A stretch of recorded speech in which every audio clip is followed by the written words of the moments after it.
Sabay-sabay na sinira ang mga maiingay na tambutso na nakumpiska sa katatapos na holiday season sa Balawan, La Union. Kabilang din sa mga pinitpit ang mga nakumpiskang boga. Ang pagkumpiska sa mga maiingay na tambutso ay alinsunod na rin sa umiiral na ordinansa sa bayan. Mostly mga kabataan, mga pangporma nila po sa kanilang mga motorsiklo. Minsan ginagamit nila sa drag racing. So, saka yung pampaporma, pang-show kasi yung iba, pang-show nila dun sa kanilang mga motor kasi may mga motor show. Malaki pong istorbo, lalo lang paggabi. Magdadaan po sa bahay mo yan, napakaingay po talaga.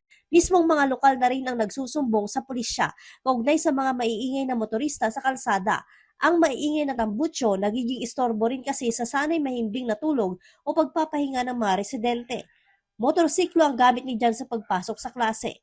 Naiintindihan naman daw niya ang batas kaugnay sa mga noisy muffler. Hindi naman po kailangan na bibiritin po ng sobra-sobra kapag dumadaan pa sa mga eskinita, ganun po sa mga kalsada. Ayon na rin sa pulisya, ang operasyon sa maiingay na tambutso hindi lang hihinto sa holiday season.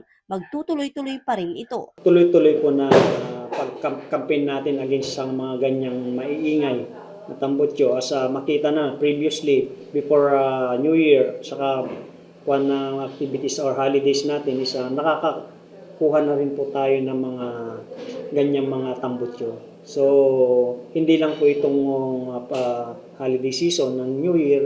So, tuloy-tuloy po yung ating campaign against illegal mufflers or mga noisy mufflers. Joan Punsoy, Balitang Solid North.